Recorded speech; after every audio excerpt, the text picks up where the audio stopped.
Sistema digestório nos carnívoros. O grupo é composto pela Ariadna, pela Bruna, pela Débora, pela Gabriela, pela Jéssica e pela Luana. O sistema digestório é composto basicamente pela boca, pela faringe, pelo esôfago, pelo estômago, pelo intestino delgado, pelo intestino grosso. Há também algumas dessas regiões anatômicas glândulas anexas, como o fígado e o pâncreas. Entre as espécies existe alguma diferença. Entretanto, de uma maneira geral, a função do sistema digestório é transformar macromoléculas em micromoléculas, transformando o alimento em uma partícula solúvel para que ela possa ser absorvida. Vamos abordar os sistemas digestórios nos carnívoros, sendo neste um sistema simples, pois as proteínas, os lipídios e os sais minerais que se encontram na carne não necessitam de digestão especializada. Meu nome é Luana, venho apresentar o sistema digestório dos carnívoros, etapa boca e esôfago. Boca e lábios e suas funções. Boca, introduzir os alimentos no corpo. Lábios, servem de órgãos de sucção, apreensão e toque. Língua, apresenta várias funções como a apreensão do alimento, lamber, captação de água, deslocamento no alimento e na mastigação e na deglutição. Ela é um órgão de degustação, tato, dor e troca de calor. A importância específica da língua destaca-se a captação de alimentos e sensibilidade gustativa. Ela possui papilas linguais que se diferenciam de acordo com a sua função. As papilas mecânicas, que são as filiformes, as marginais, as cônicas e as lentiformes, e as gustativas, que são fungiformes, valadas e foliáceas.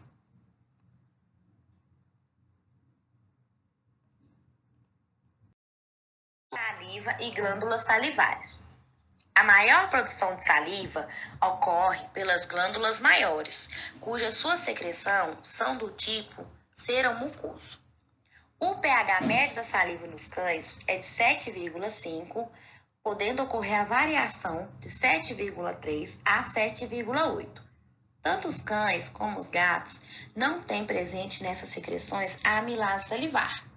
Portanto, a sua função no processo de digestão está restrita a alguns pontos, sendo eles o controle do pH do alimento ingerido, o umedecimento e a lubrificação do alimento, formando o bolo alimentar, facilitando a deglutição, e permite que os receptores do paladar sejam estimulados pelos diferentes compostos encontrados no alimento.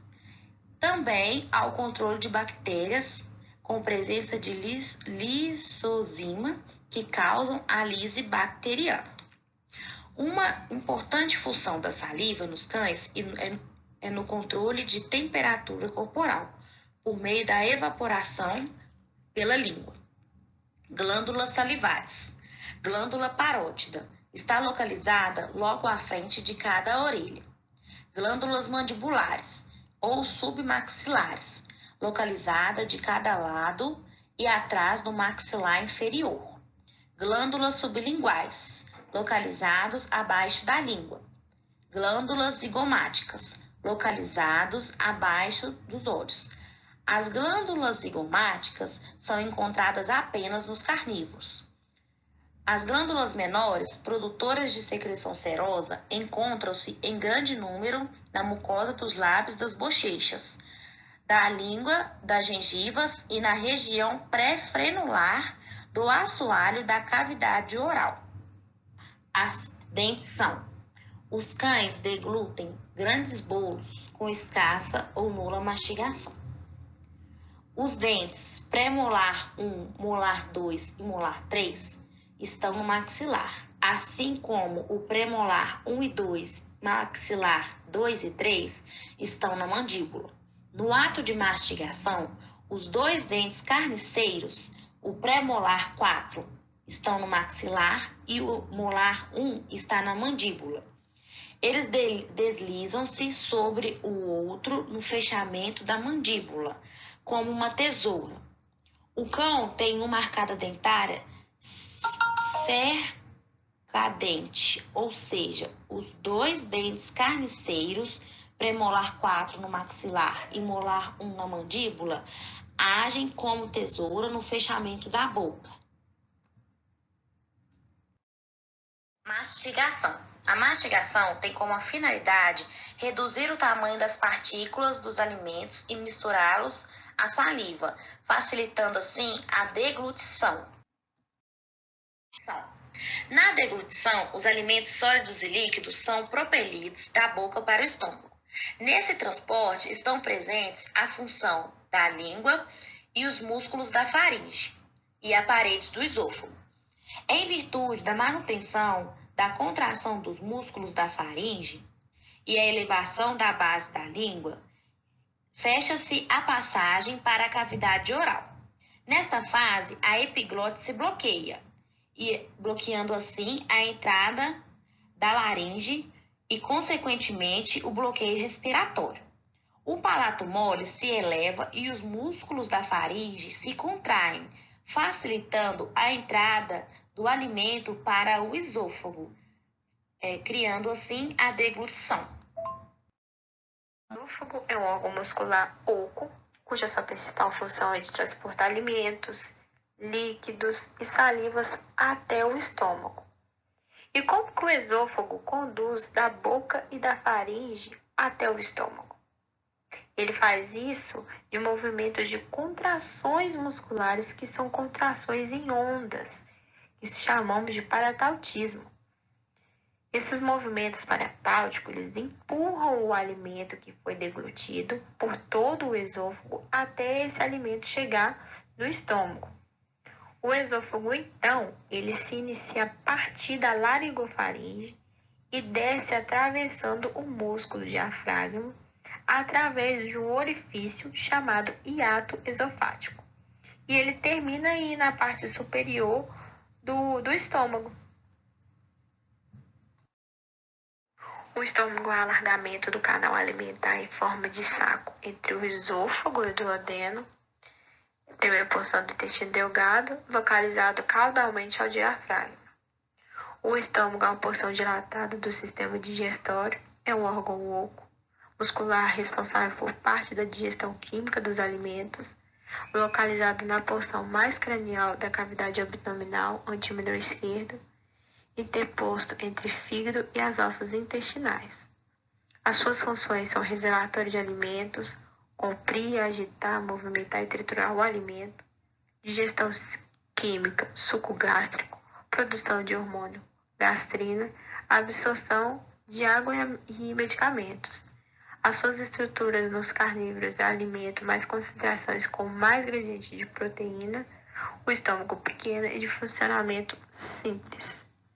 O estômago é dividido em 4 regiões: a cardia, o fundo, o corpo e a região pilôrica. A cardia é a região de abertura do esôfago, possui esfíncter. O fundo é a região de acúmulo de gases do processo digestivo, contém glândulas gástricas. O corpo, grande concentrações de glândulas gástricas, secretam ácido clorídrico, peptogênico e o muco. A região pilórica tritura o alimento. As glândulas secretam a gastrina e contém um esfíncter piloro. O delgado é dividido em 3 partes: duodeno, logo após o estômago, jejuno, parte central, e ilho, próximo ao intestino grosso. O duodeno recebe o bolo alimentar, o químio, que chega direto do estômago com pH ácido.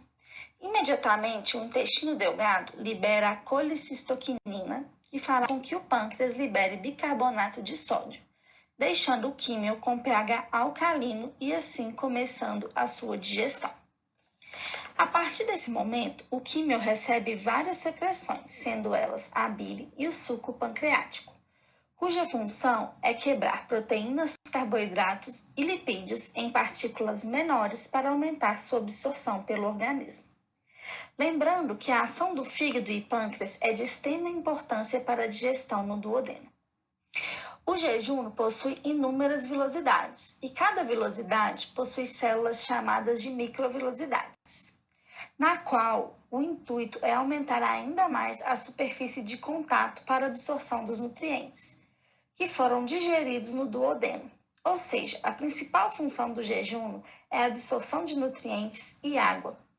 Dentro das vilosidades, encontramos os capilares sanguíneos, que são responsáveis por levar os nutrientes para o fígado, onde o mesmo irá distribuir os nutrientes pelo corpo. O íleo é a porção final do intestino delgado, responsável também pela absorção de nutrientes, em especial os sais minerais, as vitaminas. Na motilidade do intestino delgado, existem dois padrões, o padrão não propulsor e o padrão propulsor. O padrão não propulsor é referido como segmentação. A segmentação resulta de contrações localizadas do músculo circular. As porções do intestino delgado, geralmente com 3 a 4 centímetros de comprimento, contraem-se fortemente, dividindo o intestino em segmentos de lúmen constrito e dilatado. Em alguns segundos, as porções constritas relaxam e novas áreas se constringem. Essa ação tende a mover os conteúdos intestinais para trás e para a frente, dentro do intestino delgado, misturando-os com os sucos digestivos e circulando sobre as superfícies mucosas absortivas. A atividade propulsora durante a fase digestiva é constituída por contrações peristálticas, que migram pelo intestino em fase com as ondas lentas. As contrações peristálticas da fase digestiva passam por curtos segmentos do intestino e então morrem. Dessa maneira, a ingesta é empurrada pelo intestino por uma curta distância e então submetida a novas contrações de segmentação e atividade de mistura. A interação de segmento e motilidade peristáltica faz com que alguns autores descrevam o movimento de ingesta durante a motilidade da fase digestiva como 2 passos à frente, 1 passo para trás. A fase interdigestiva da motilidade do intestino delgado é caracterizada por ondas de poderosas contrações peristálticas, que progridem por uma grande extensão do intestino delgado. Algumas vezes atravessam todo o órgão. Essas ondas são referidas como complexo motor migrante. A Débora de Paula e vou falar sobre o intestino grosso. O intestino grosso é o local de absorção de água, tanto a ingerida quanto as secreções digestivas. As glândulas da mucosa do intestino grosso secretam um muco, que lubrifica as fezes e facilita o seu trânsito e eliminação pelo ânus. Numerosas bactérias vivem em mutualismo no intestino grosso. Seu trabalho consiste em dissolver os restos alimentícios não assimiláveis, reforçar o movimento intestinal e proteger o organismo contra bactérias estranhas geradoras de doenças. Como retém algumas água, sua presença torna as fezes macias e fáceis de serem eliminadas. O intestino grosso não possui vilosidades nem secreta suco digestivos. Normalmente, só absorve água, em quantidade bastante consideráveis. Como o intestino grosso absorve muita água, o conteúdo intestinal se condensa até formar detritos inúteis. A distensão provocada pela presença de fezes estimula terminações nervosas do reto, permitindo a expulsão das fezes, que é um processo denominado de defecação. O intestino grosso, então, divide-se em seco, colo ascendente, colo transverso, o colo descendente e o reto. O seco é a primeira parte do intestino grosso. Trata-se de um tubo cego, cuja delimitação do colo é marcado pela entrada do íleo. Em carnívoros, o seco posiciona-se na metade direita do abdômen. O cólon é dividido em colo ascendente, transverso e descendente. O cólon possui múltiplas funções, incluindo a absorção de água e eletrólitos, armazenamento de fezes e fermentação de matéria orgânica, que escapa da digestão e absorção do intestino delgado. Os carnívoros, como o cão, não dependem de produtos da fermentação para suprir suas necessidades energéticas e possuem de cólons relativamente simples. Assim, esse órgão consiste em um seco curto, uma porção ascendente, uma porção transversa e uma porção descendente. A motilidade do colo leva à mistura, à retropulsão e propulsão da injeta.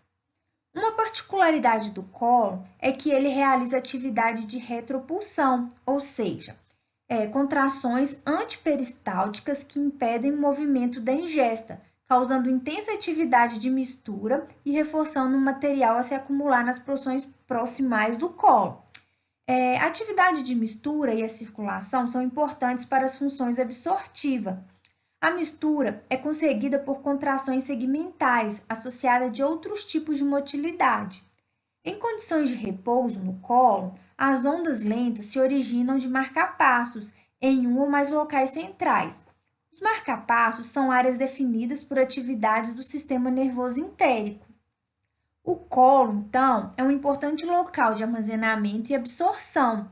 Durante essa fase de repouso, existe um marcapasso colono, próximo a uma junção dos colos transverso e descendente. Isso leva a um aumento da atividade antiperistáltica do cólon proximal, com o resultante do acúmulo de ingesta no seco e nas atividades dos cólons ascendentes.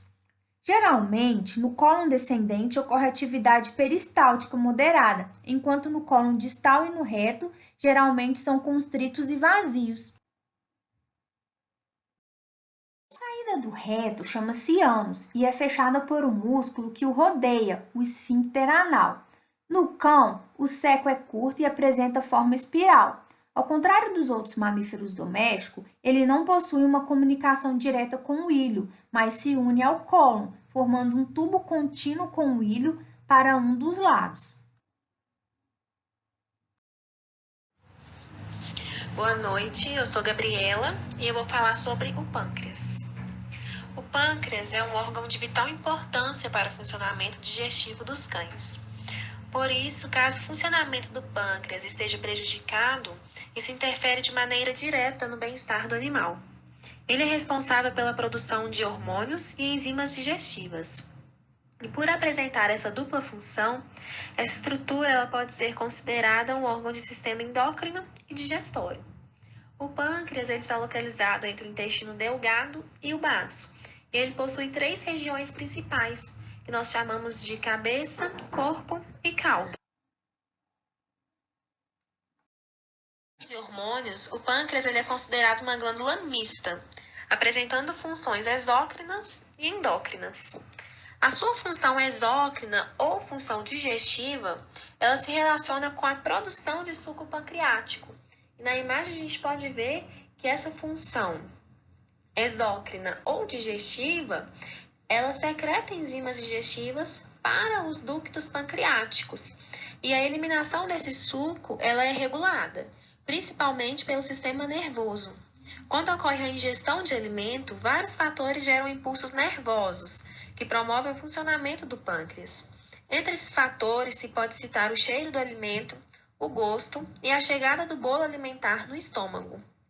E a função endócrina, ela se relaciona com a produção de insulina e glucagon, que são 2 hormônios que garantem níveis adequados de açúcares no sangue. E esses hormônios, eles são produzidos nas ilhotas pancreáticas, que é um grupo de células que possui forma de esfera. Na imagem a gente vê, então, que essas ilhotas pancreáticas, elas são responsáveis pela produção e liberação desses hormônios na corrente sanguínea. Nessa imagem, a gente pode acompanhar a comparação do pâncreas de um animal saudável para o pâncreas de um animal com pancreatite. Esse pâncreas ele apresenta uma inflamação, que a pancreatite ela é uma inflamação no pâncreas. E essa pancreatite ela pode ser aguda ou crônica.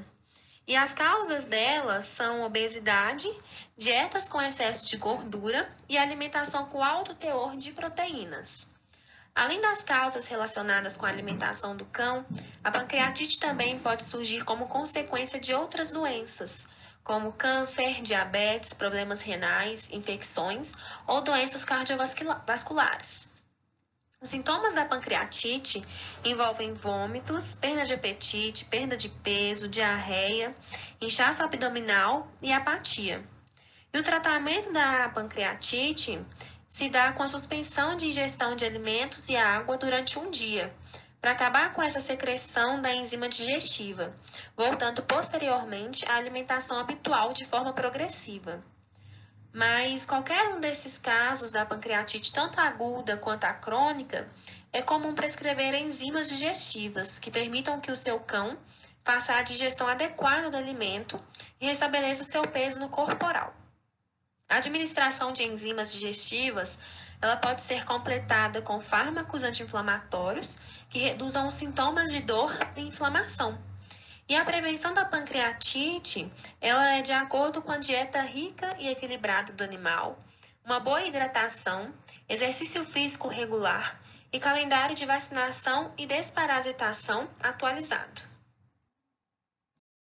O fígado é a maior glândula do corpo. Sua localização é na região cranial do abdômen, interposto entre o diafragma e o estômago, mais voltado para o antímero direito. O fígado é dividido em 4 lóbulos: lobo hepático direito, lobo hepático esquerdo, lobo quadrado e lobo caudado.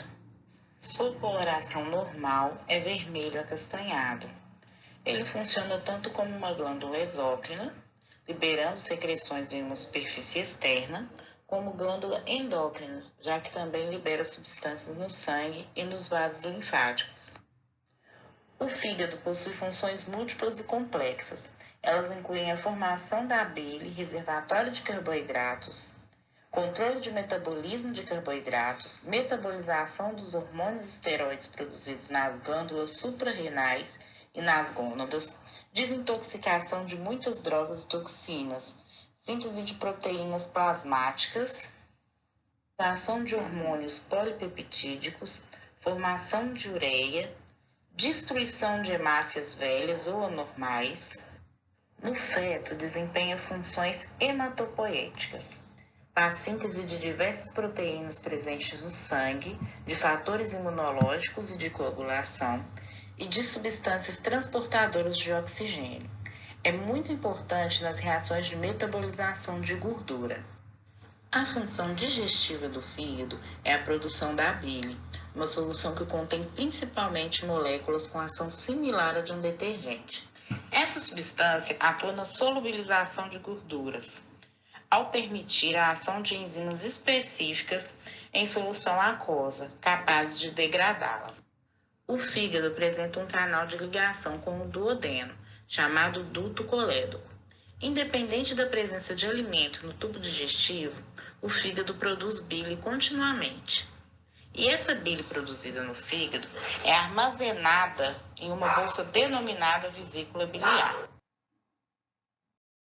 A doença comum do fígado é a cirrose, que pode ser causada por agentes virais, bacterianos, neoplásicos ou produtos tóxicos. A cirrose surge por necrose do tecido normal, com substituição por tecido adiposo e fibroso, fazendo com que o fígado perca parte das suas funções, já que os tecidos formados, fibroso e adiposo, não possuem as mesmas funções dos hepatócitos. Os pacientes com cirrose ficam com graves problemas metabólicos, especialmente deficiências de absorção, metabolização e síntese de proteínas.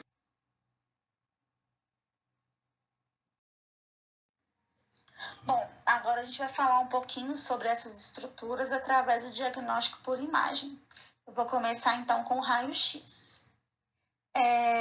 Nessa imagem, a gente tem um cão na posição lateral direito, onde a seta azul está mostrando o estômago e a seta vermelha está mostrando o jejum. Aí foi administrado para o animal uma ingesta sólida com contraste de bário, para que a gente pudesse ver a transição do alimento do estômago para jejum. Aqui nós temos um gato na posição lateral direito, E essa seta azul está apontando para o esôfago, que está extremamente dilatado, que é caracterizado como um mega esôfago, que pode ser causado por uma alteração e enfraquecimento das contrações, seguidas de espasmos da cárdia, ou seja, as contrações elas perdem o ritmo. E quando isso acontece, o alimento não consegue passar de um órgão a outro, havendo represamento da comida no esôfago, que progressivamente passa a dilatar.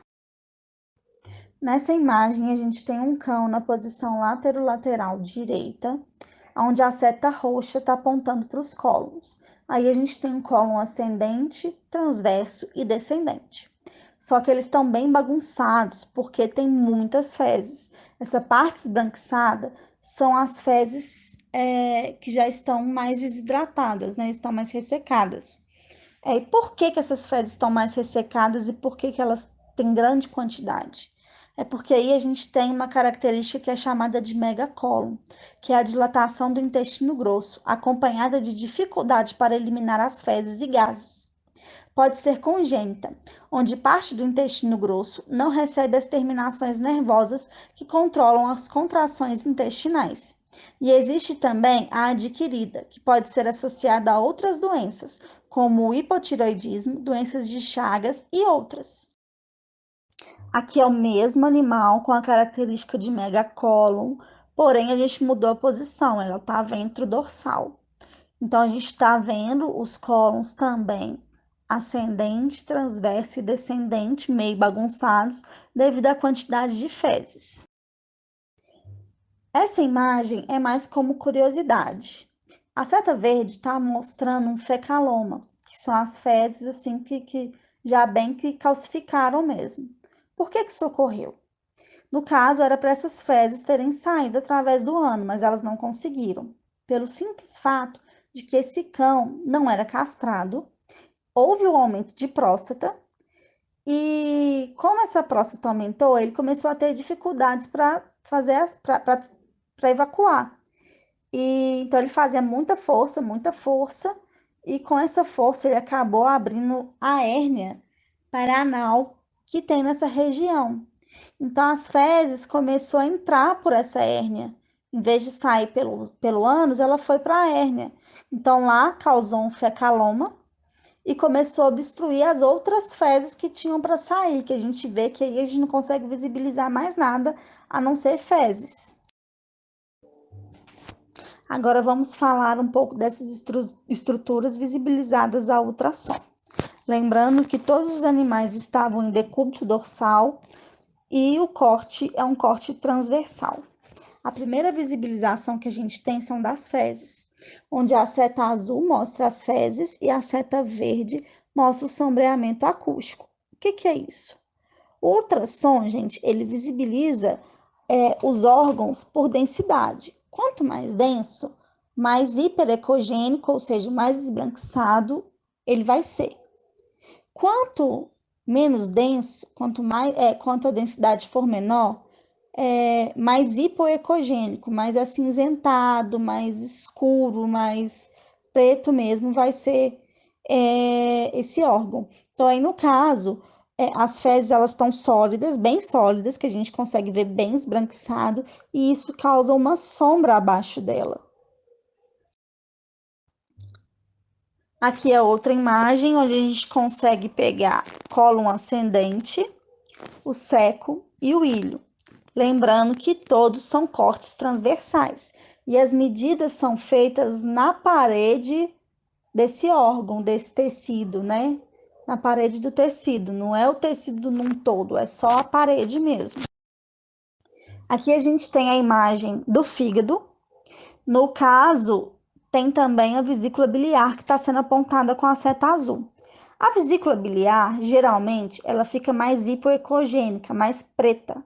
Mas no caso desse animal, ele tinha uma lama biliar. O que é a lama biliar? Esse líquido, essa bile, né, que é liberada para... Na hora que a gente está fazendo a digestão, libera a bile. Então, a bile, ela é líquida, então ela é mais escura. Só que nesse caso, ela ficou densificada. Quanto mais densificada ela fica, mais hiperecogênica ela fica. Então, por isso que a gente não consegue ver uma bolinha preta. E por último, aqui a gente tem um vídeo que conseguiram fazer da junção ilho-secal, ou seja, saindo do ilho e indo para o seco. Eu coloquei ao lado do vídeo uma imagem também do corte transversal, que está mostrando onde está esse pontilhado branco, essa junção.